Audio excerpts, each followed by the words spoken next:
Praise the lord. దేవుడు గొప్పవాడు.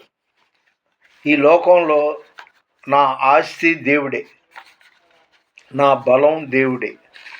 మీరందరూ బాగున్నారా? ఆయనే నా సంగీతము, బలమైన కోటయును, జీవాధిపతియు ఆయనే. జీవిత కాలమంతా స్తుతించెదను, జీవాధిపతియు ఆయనే. జీవిత కాలమంతా స్తుతించెదను, ఆయనే నా సంగీతము. స్తుతుల మధ్యలో నివాసం చేసే దూతలెల్ల పొగడే దేవుడాయనే. స్తుతుల మధ్యలో నివాసం చేసే దూతలెల్ల పొగడే దేవుడాయనే. వేడుచుండు భక్తుల మొరలు విని దిక్కులేని పిల్లలకు దేవుడాయనే. దిక్కులేని పిల్లలకు దేవుడాయనే. ఆయనే నా సంగీతము, బలమైన కోటయును, జీవాధిపతియు ఆయనే. జీవిత కాలమెల్లా స్తుతించెదను. హల్లెలూయా.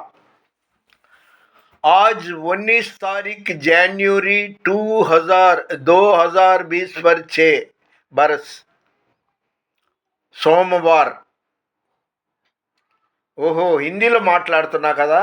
జార్ఖండ్లో ఒక ఫ్రెండ్ ఉంది, ఆమెను బట్టి హిందీలో మాట్లాడాల్సి వస్తుంది. టుడే January 19th,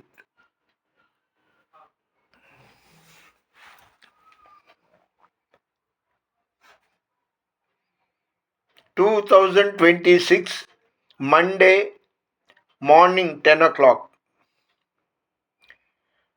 ఫేస్బుక్లో, యూట్యూబ్లో, స్టేటస్లో నా కార్యక్రమం చూసే వాళ్ళ గురించి ప్రతిరోజు ప్రార్థన చేస్తున్నా. అంతేకాదు, యేసు ప్రభుని ద్వేషించి విమర్శించే మతోన్మాదులు వాళ్ళందరి కోసం ప్రార్థన చేస్తున్నా. ప్రభువా, వాళ్ళు ఏం మాట్లాడుతున్నారో వాళ్ళకి తెలియదు, వాళ్ళకి మారు మనసు ఇవ్వు, వాళ్ళని అజ్ఞానం నుండి విడిపించని వాళ్ళ కోసం కూడా ప్రార్థన చేస్తున్నా.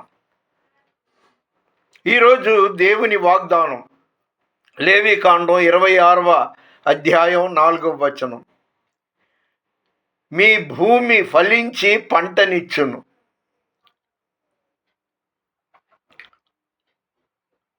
నీ పొలములు చెట్లు ఫలించును. ఎంత గొప్ప విషయం అండి. దేవుడు మనతో ఉండాలంటే మనం దేవుడితో ఉండాలి. ప్రతిరోజు మనం టీవీ చూడటానికి టైం ఇస్తున్నాం, భోజనం చేయడానికి టైం ఇస్తున్నాం, స్నానం చేయడానికి టైం ఇస్తున్నాం. దేవుడి కోసం ఒక్క అరగంట మీరు ఎవరైనా సరే, ఒకటే, Jesus Christ is real God. యేసుక్రీస్తు నిజమైన దేవుడు అనేది గుర్తుపెట్టుకోండి. నా అనుభవంలో చెప్తున్నాను. నేను ఎన్నో రుచి చూచి తెలుసుకున్నాను. అయితే తాత్కాలికంగా అయ్యో యేసు ప్రభుని నమ్ముకున్నామే, మాకు మధ్యలో ఈ కష్టాలు ఏంటి అనిపిస్తుంది. అయినా సరే మీరు వదలమాకండి. కష్టం వచ్చినట్టు అనిపిస్తుంది, కానీ దేవుడు మనల్ని కాపాడే దేవుడు ఎప్పుడు మనకు తోడై ఉంటాడు. నిశ్చయంగా దేవుడు మీ యొక్క పంట పొలాల్ని, మీ యొక్క పొలాల్ని పంటలు పండిస్తాడు. మీ పొలాలలో ఉన్న చెట్లను ఫలింపజేస్తాడు.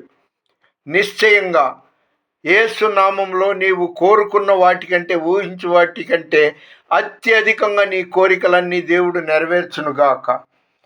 అయితే నువ్వు మాత్రం ఆయనతో ఉండు, ఆయన నీతో ఉంటాడు. నీలో నేనుండుటే నాలో నీ ఉండుటే నా ఆత్మీయ అనుభవమే, పరిశుద్ధాత్ముని అభిషేకముతో నే పరిపూర్ణత చెందేదా.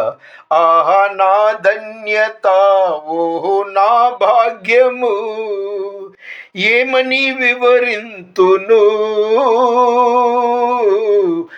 ఏమని వివరింతును, నేనెందుకని నీ సొత్తుగా మారితిని.